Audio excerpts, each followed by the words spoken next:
Hoosiers hoops to me is a dream. You start out with very young. Mr. Basketball of Indiana. What a great play by Steve-O! That dream can carry on to get to the college level and win an NCAA championship. Here's Alford breaking free, and a foot race with Monroe. Looking up there and seeing those banners up there, not knowing that one day 1987 would be placed up there. Smart takes the shot, and the Hoosiers with 3 seconds. Indiana wins the championship. Keith Smart is the hero. Once I got to Indiana, I always felt at home. Indiana fans and how they love Isaiah. Into the promised land. It's simply the satisfaction from seeing these players involved in something that they'll remember for the rest of their lives. That's what Indiana University basketball is all about. The tradition, it's the epitome of what basketball is all about. Hoosiers Hoops, Indiana and the NCAA Basketball Championships. My town of Bern, Indiana, there's 2 things mighty important. 1, religion, and 2, basketball. You drive out in the country, there's little farms, and there's an IU flag. And then there's an old goal on the barn where some kid has played since he was little. Those are the things that make Indiana basketball. Throughout 5.5 decades of NCAA tournament excellence, Indiana University has distinguished itself time and again. 5 national championships, 7 trips to the Final Four, and a lengthy list of outstanding players, many of whom dreamed at a young age that they too would one day play for the Hoosiers and step onto center court with visions of winning an NCAA championship.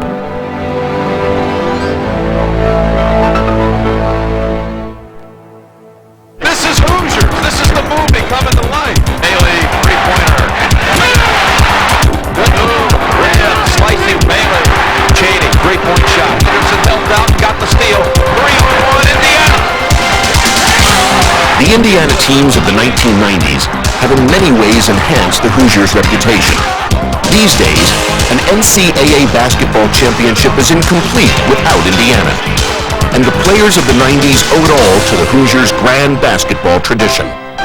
The real beginning for basketball at Indiana University was with Everett Dean as Indiana's first All-American player back in 1921. And then Everett came back at a very early age in 1924 to coach for the next 14 seasons. The only reason Dean's successful teams never went to an NCAA tournament was because it didn't yet exist. And when he left in 1938, Branch McCracken took over as the Hoosiers coach and not only led IU to a 17-3 record his first year, but also revolutionized the way the game was played. Branch was the fire wagon game, and he says when you get the ball off the board, turn your tail and run. And if you didn't run fast, he was complaining. Fire wagon, fast break. You could wear down a point and you could break the game open in the first half, and it's happened many times with the Branch McCracken team.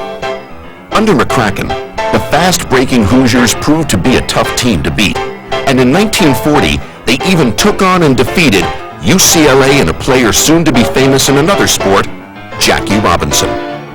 Although the Hoosiers finished behind Purdue in the Big Ten that year, they were invited to the second ever NCAA championships, where they played Kansas in the finals. Early on, Indiana struggled, until Marv Huffman led IU to a 13-point halftime lead. Well, he did something that I never saw him do. Just prior to halftime, you know how you let it fly back the center line? He let one go and it went in. And I thought, boy, we're really hot tonight.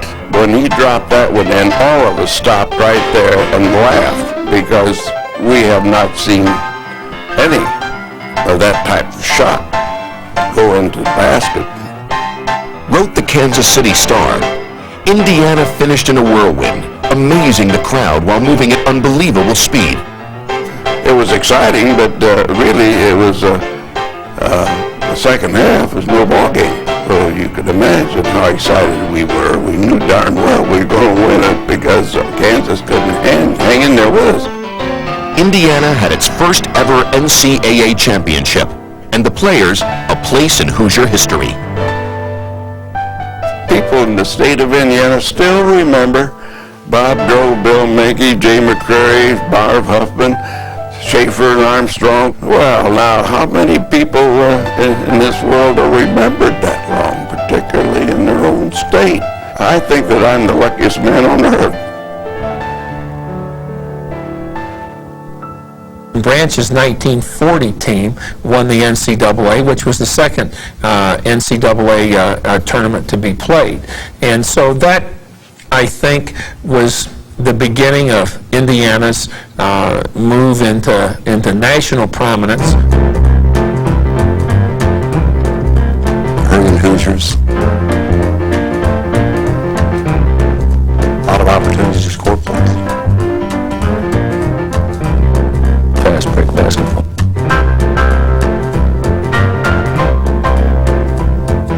Try to create the turnovers, get the easy baskets.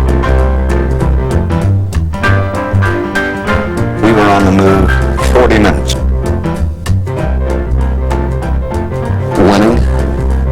In 1953, Bob Leonard and the #1 ranked Hurrying Hoosiers won enough games to make it to the NCAA Finals. In a rematch of the lopsided 1940 game, Indiana again took on Kansas, but this time it was an intense struggle between two equally matched teams. It was a heated game. It was a very heated game.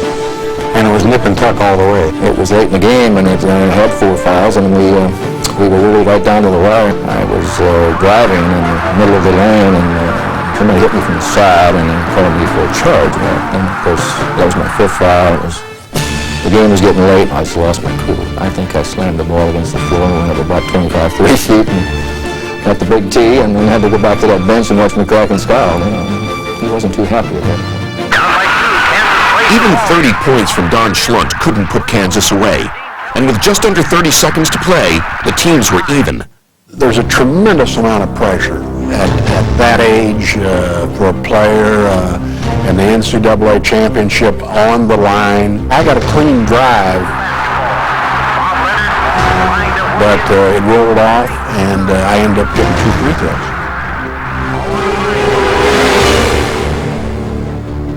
Leonard at the line, dribble for dribble and pound for pound, the best college basketball player in the country. All-American. He's got great touch. We were never nervous with Leonard. He's probably our best free throw shooter. When you wanted to score a basket, get the ball to Bobby Leonard. He's kind of like the Mississippi Gambler. He's the guy that's going to roll the dice. Branch told him that I had ice water in my veins.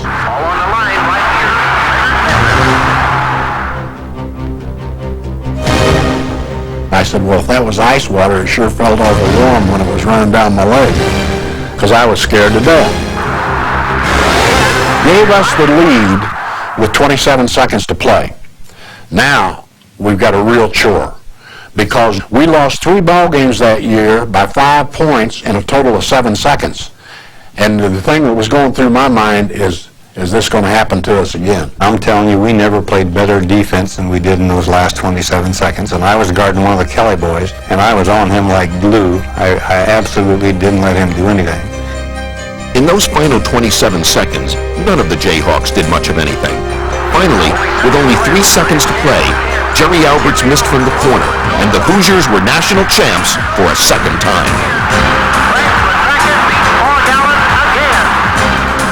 It would, however, be Branch McCracken's last championship before retiring in 1965.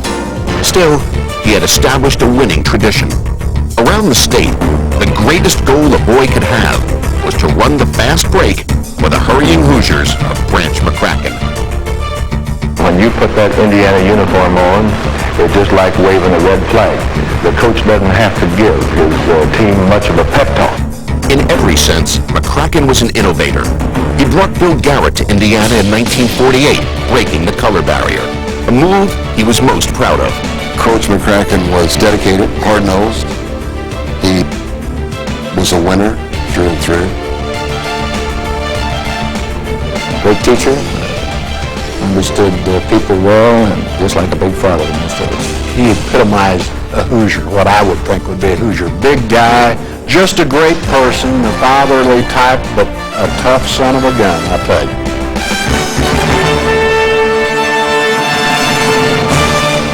They'd already won 2 national championships, one in the 40s and one in the 50s.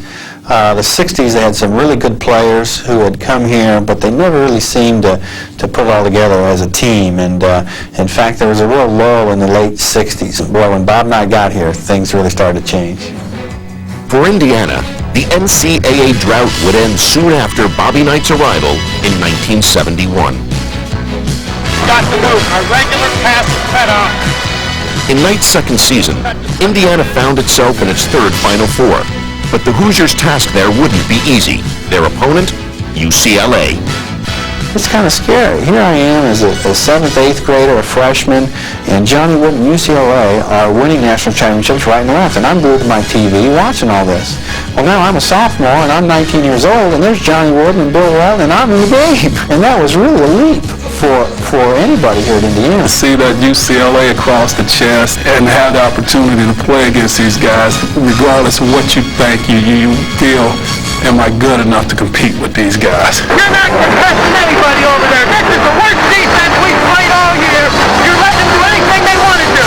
Knight was right, and by the half, the Bruins had an 18-point lead.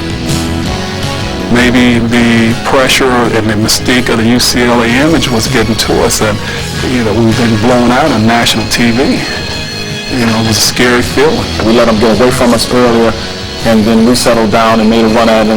In the second half, Steve Downing got Walton into foul trouble, and Indiana reeled off 17 straight points to get back into the game. Then their experience or our lack of took over. The Hoosiers didn't embarrass themselves, but they didn't win either. I don't know if we were ready to win a national championship that early. I mean, Coach Knight was 29 years old, but it really set the stage for what Indiana basketball was going to become. By 1975, Indiana had the best team in the country. Led by high-scoring Scott May, they were a typical Knight creation, disciplined and motivated. But late in the year, the Hoosiers' title dreams came crashing down. Scott May broke his arm, and up until that point, we were rolling along, the #1 team in the nation, and yet we weren't the same team as we were with Scott. There's no question about it. Indiana, and a still injured May, managed to get to the regional finals against Kentucky, where Knight made a bold move. We started Scott May, and he really wasn't effective. After 2 or 3 minutes, Coach pulled him out. They were well schooled in what it would take to stay with us throughout the game and never let us get on a run or a roll. Despite 33 points and 23 rebounds from Hoosiers center Kent Benson, Kentucky upset Indiana and kept the Hoosiers one step away from the Final Four.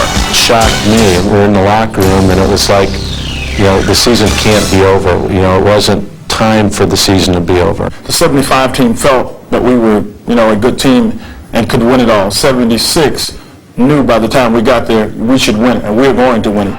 This time, there would be no stopping Indiana's Final Four run. The Hoosiers were on a mission to prove that Kentucky's upset in 1975 was just that. And in the early rounds of the 76 tournament, which included a win over #2 ranked Marquette, Indiana marched relentlessly to Philadelphia.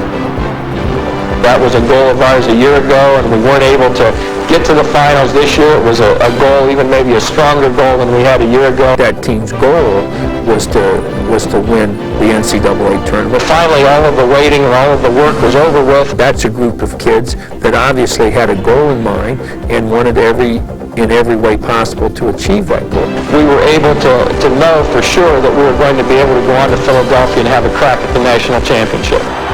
First up for the Hoosiers, UCLA, the defending national champs. Only now, the Bruin dynasty was beginning its decline, and the game was never close. IU avenged its 1973 Final Four defeat with a 65-51 win to get to the championship game. Just one more performance, and we'd be champs. We'd go undefeated, and we'd have our own little niche in college basketball history. Who will take the crown home? It'll go to the Big Ten. now all that stood between Indiana and immortality was a third meeting of the year with conference rival Michigan. We were pretty well determined, I believe, to win the national championship, and the opponent really didn't matter because we were going to play as hard and as well as we could play, and we were going to find a way to beat you. On this night, there was little question that the Hoosiers were the better team. But Michigan started strong, and the situation would get even worse for Indiana when just 3 minutes into the game, Bobby Wilkerson was knocked cold in a collision. Problem, there's an injured Hoosier, and that could be a very serious loss. It is Bobby Wilkerson who is down for the Hoosiers. He's dazed, and Bobby Knight may be looking down at a national championship. He tried to get up and started to shake his head and then roll back down again. He just couldn't make it. Bobby Wilkerson going down was traumatic. He was laying there lifeless. Well, what are we going to do now? Now a stretcher is being brought out. How are we going to play? It'll be a big loss to Indiana.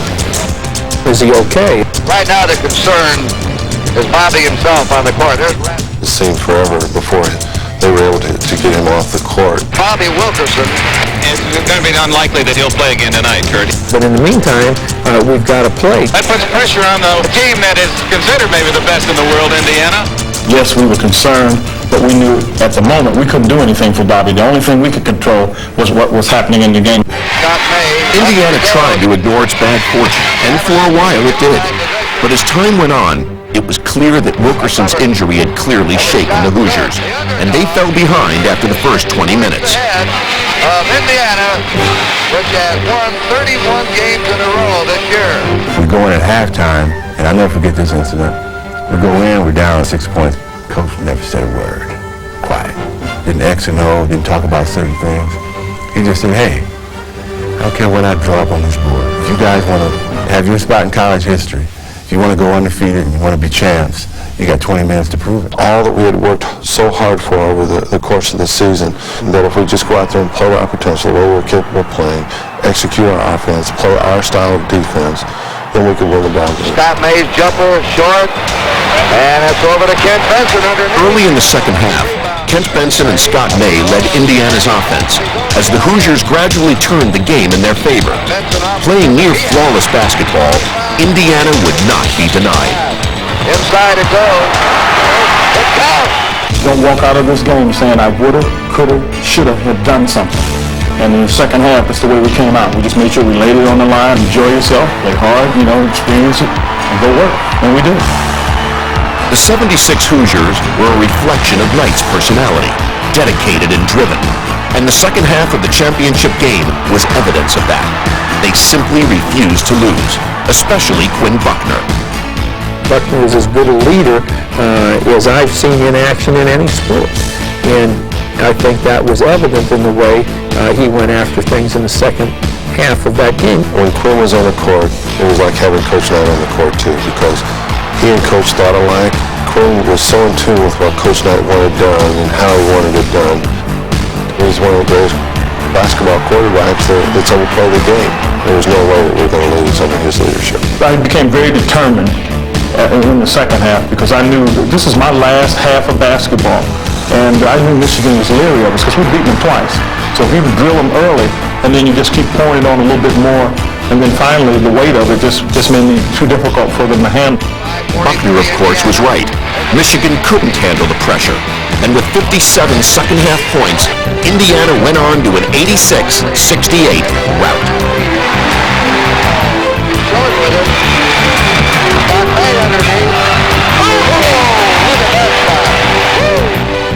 For that second 20 minutes in 76, we played as well as we could play. They're going to wind up with 32 wins in a row. 1 second. Good. And Indiana is the national champion. That's the kind of ball club we had been watching all year long, and it just became a fitting climax for a great season. I had tears in my eyes, rolling down my cheeks just because I was so happy for those kids that they'd realized the ultimate goal. Everybody that took a shot at us came up empty. Just plain and simple, they came up empty. We're still trying to do this. The 76 Hoosiers had accomplished what they had set out to do. They were undefeated national champions, one of the greatest teams in NCAA history.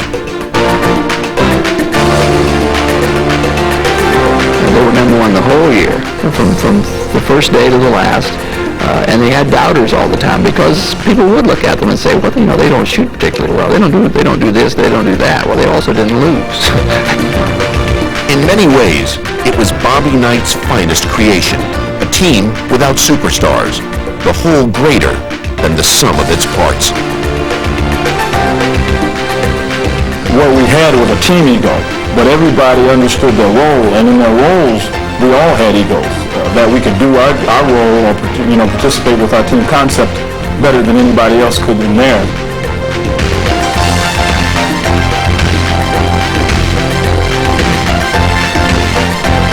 It was great to go through something with Coach Knight and the coaches and players who were like brothers. All the guys sacrificed themselves to accomplish this goal. I thought that, well, yeah, we've done it. We'll go on our way and people will forget about us. They won't forget the 76 team, the 32-0 and the championship. When the kids that have been with you that long and have worked that hard have that kind of achievement behind them, you feel really good, I think, for that which will stay with them forever. Players, however, don't stay forever, and the Hoosiers naturally slipped a bit after the heroes of '76 graduated. In the late 70s, Indiana made the tournament twice, but wouldn't again challenge for the national championship until 1981. We were a very good basketball team, far much more better than our record indicated. That year, the Isaiah Thomas-led Hoosiers lost 9 times, but in the NCAA tournament, Indiana won its first 4 games by an average of 25 points, including a Final Four win over LSU to reach a championship game that was overshadowed by disturbing news. This is serious, president's been shot. And after that, everybody kind of got solemn. At that time, we didn't know if they were going to cancel the game or play it. Our hearts and prayers and those of a nation are with the President in Washington, D.C. But for the next 2 hours, our professional efforts will be directed here in Philadelphia and the national championship game that follows. They said that the President was all right. I felt a lot better. And they said that we was going to go ahead and play the game. And I was just concentrating, meditating what I had to do individually and collectively as a team and get down to the spectrum. Man, I was just fired up, man, ready to win a national championship. But so too was North Carolina, Indiana's opponent that night. Jimmy Black, Kenneth Perkins does, 7-2, Carolina. Thomas was horrible, shooting 1 of 7 from the floor, as the Tar Heels' suffocating defense took its toll. Indiana fell behind early, and worse yet, didn't seem to be into the game. My God, he's unbelievable. And Isaiah really didn't bust to try to catch him that time, and Bobby is hot. And it's all Carolina at the moment. A nice move. Now one score, and Carolina leads by hits. Carolina 16, Indiana 8. We were behind 16-8, and I really felt like, we could really get blown out. Now, this is a national championship game. That's not going to happen. One reason it didn't happen was the shooting of Randy Whitman, who found his stroke just when Indiana needed it most. He got hot, and it wasn't hard to figure out that as long as he's hitting, we're going to go to him. Whitman, he won. He's an unbelievable shooter. Whitman ties it up for the Hoosiers. I was able to find a couple openings and knock down 3 shots there to get us back in the game. 3 in a row for Randy Whitman, and it's tied again at 22. Nobody in this world can let Randy Whitman shoot. Whitman at the buzzer. Indiana leads 27-26. That was a real shot in the arm that we needed. It really gave us a positive going into the locker room. Hey, we haven't played very good. We've got a lead. Let's go out and jump on right away here. Let's just do one thing this half. Let's play 20 minutes of basketball our way. Let's go, fellas. I myself wanted to get extremely aggressive and take charge of the game and make sure that we went out with the style of play that we had been playing for the last 2 months. As bad as he was in the first half, that's how good Isaiah was in the second. Thomas completely turned his game, finishing with 23 points and 5 assists. Isaiah was tremendous in the second half. He came out with a winning attitude, and I think there was no way that North Carolina was going to deny the national championship from him or the team. And a steal, Isaiah Thomas against Black. Isaiah was just like a demon, man, a demon possessed by the basketball guy. Jimmy Black just bobbled the ball. You do not bobble the ball around Isaiah, because if you just bobble it a little bit, he's going to come up with it. There's not very many players at that size that can take over a game the way he could. Guard, Isaiah, pitching off to Turner. By three, there's Thomas again. Elwood can't stop him. Isaiah Thomas, pound for pound, inch for inch, is about as tough-minded in competitive circumstances as anybody I've ever seen. A little child shall lead you is the cry of Indiana fans and how they love Isaiah. Into the promised land. He just took it upon himself and got his team going, but he was the guy that probably hurt us the most. Isaiah was remarkably good. I mean, he was the guy. He took control down the stretch. Indiana with the ball and a 9-point advantage. Thomas inside. Yes, sir. Here's Isaiah. It's like you have the guy in the palm of your hand. You can take him, your defender, and do with him whatever you want. It was an awesome feeling. Isaiah Thomas obviously was the hub of our wheel and played that way in the second half, where we pretty much controlled the game through the last 10 minutes. Inside is Thomas. All alone. Indiana can do little wrong. The final score, Indiana 63, North Carolina 50. The Hoosiers' second national championship in 5 years. We were number one, and I tell you, that's the best feeling. We are champions, and I'm very proud of my accomplishments. I think we could have played that tournament forever with that team and nobody would have beaten them. With 2 national championships in less than a decade, Indiana owed much of its success to the coaching of Bobby Knight. He's the master psychologist. Who's the best at what he does? His best quality as a coach is to understand each player and what motivates that player.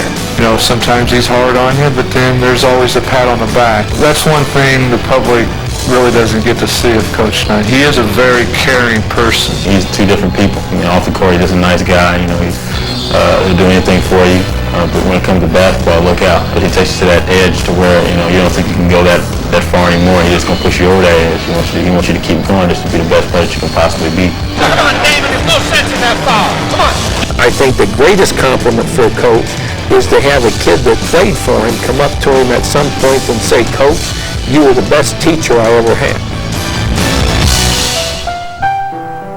If I had to do all over, to go back to college, to play college basketball, I would go back to Indiana and play for Coach Knight. Playing for Coach Knight has taught me so much about life, not so much about basketball, about how to be a survivor in life. It was one of the greatest parts of my life. He showed us what it's like to believe in one another and trust one another and be supportive of one another without regard to our shortcomings or whatever. And that is a lesson of life that you can keep forever. This was an ideal place for me to have coached, that it was a great situation for me, that the people were very receptive, accepted me and my approach to basketball and what I thought college athletics were to be and should be.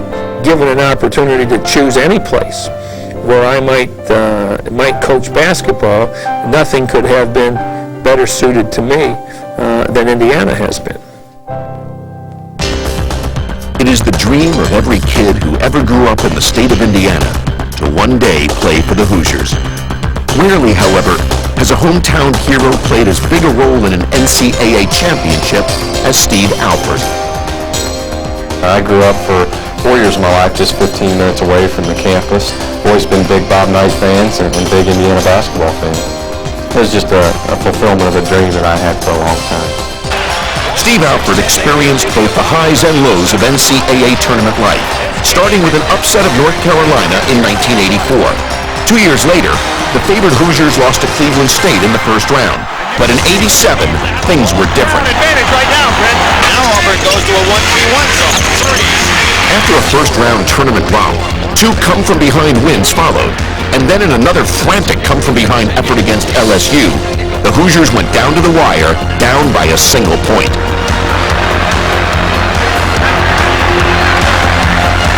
Thomas got Vargas in the air and was short, but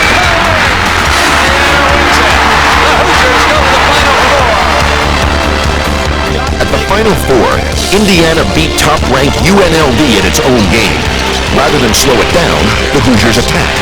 And with Alford taking advantage of the newly implemented three-point line, Indiana was surprisingly able to outrun and outgun the running Rebels, 97-93, to reach the finals for the 5th time in school history. that's it. Indiana's going to go to the finals. Good evening, ladies and gentlemen, and welcome to the Louisiana Superdome for this evening's national championship game between the Syracuse University Orangemen and the Indiana University Hoosiers. We weren't happy to just be in it. Our goal was never to reach the Final Four. Our goal was always to win the national championship, and we knew team for team and talent for talent and coach for coach, we had the ability to win it. The championship game was a struggle for us. I felt that we were a step to a half a step behind throughout the course of the entire game. Coleman is out, and now Douglas on the move. 3-on-2, and Trish. And it really looked to me like we had absolute control of the game. Douglas penetrates inside play. We got off to a pretty slow start, and the game was going somewhat back and forth, and Steve, having a good start, kept us in the ball game. Alford's alone. Alford's 3. The three-point line really was a layup to him. The buzzer. And Indiana takes the halftime lead. My teammates worked very hard at getting me open, and fortunately I was able to knock 7 of them down.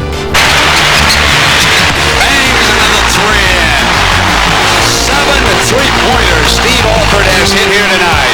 We really didn't control him very well, so we kind of adjusted, but that did open it up a little bit for Keith Smart. We fed off of Steve and Darryl during the course of the first half. Until now, the defense has changed a little bit, and everything seemed to open up for me. Here's Smart again, who's sliding inside, creating a basket. I think there's a stretch there in the final game where he did carry. It seemed like he got all the rebounds. A strong rebound by Smart. He handled the ball the majority of the time. Now Smart penetrates a nice pass underneath to Thomas. And he shot the majority of the time. Off the cut, it's Smart again. I mean, he really took over the game in the last 5 minutes. Smart comes back at the other end with a driving layup. He has taken over here in the second half. We had to make several big plays just to stay in the ball game. Of course, it was Keith Smart who made those plays. Dribbles it out. Smart comes up inside of Monroe, hits the 2. Then, with time winding down, Smart would make another. A smart play by Smart. I was in a fog. I completely was in a fog. It's like everything is in slow motion. He's short. Indiana can win. I didn't hear anything. I didn't hear all the fans screaming and yelling. I don't even remember seeing the floor, the players, or any of that. From the time going up to take the shot, everything was complete silence. All I remember was the ball going into the basket. Smart takes the shot, and the Hoosiers with 3 seconds. Go ahead. And I can remember hearing this big explosion of noise, and that's when I seemed to have woken up from this dream. Indiana wins the championship. Keith Smart is the hero. It is every kid's dream to be on a basketball court, the winding moments, to hit a shot to win a national championship. And it was a dream come true for me. I remember watching Michael Jordan and watching him make that shot and saying, one day, I'm going to make a basket to win a national championship. Never ever thinking that that would eventually happen, or even I could just dream about it and happen. And my dream did come true. smart shot had kept the Hoosiers' record intact. 5 finals, 5 national championships, each special in their own way. Winning the national championship to me and to our teammates, I'm sure, stays with you all of your life. We're all thankful that we all had the opportunity to represent Indiana University. It's been 40 years, but the events of that year, 1953, will remain proud moments for all of our lives. Winning a national championship was a dream come true. It was something that we had worked over the course of 4 years to accomplish. There's not that many teams who can say that, yeah, you know, we played college ball and we went undefeated. You're on the greatest high. It is an indescribable, natural high, which just tells you, you know, for this day, you're on the best team in college basketball, and it's what I'd been shooting for from the day I stepped on campus at Indiana University. I had put this tremendous burden of pressure on myself to win. I didn't want to be a guy who went through college and had a great college career and never won a championship. And to be one of those guys is a tremendous honor, because there are thousands upon thousands who have come through the college ranks and have failed and not achieved that goal. Oh, it was a big dream, and really the sole dream I had at the time of winning a national championship. At age 5, dreaming of playing at Indiana and winning a Big Ten championship and winning a national championship, being able to, now I'm up on the ladder cutting the net, reflect back to those young years and say, you know, with a lot of hard work, dreams can come true. Tradition and excellence. In the history of the NCAA championships, there has never been another school with a combination of the two, like the University of Indiana. The choice for me to go to a college was a natural one, and one that didn't require a lot of thought. I wanted to go because of that tradition at Indiana. Indiana basketball, Hoosier hysteria is what it's all about, and Indiana University fit that bill. I mean, the tradition was already in place, and I wanted to be a part of it.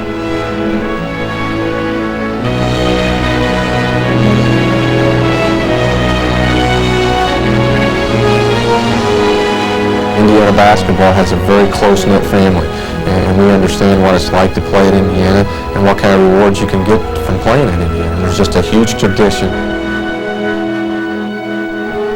There's a lot of tradition, a lot of dreams that go with it. A lot of players grow up as little kids shooting basketball in the backyard or on the farm, and they always have that dream of wanting to play Indiana University basketball.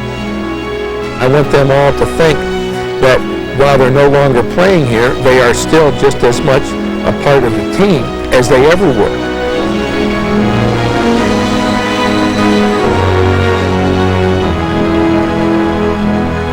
I think to a man, all of these people you talk to after they've left the university have only left it physically, emotionally, and spiritually will always be a part of Indiana University, and I think that's the way it should be.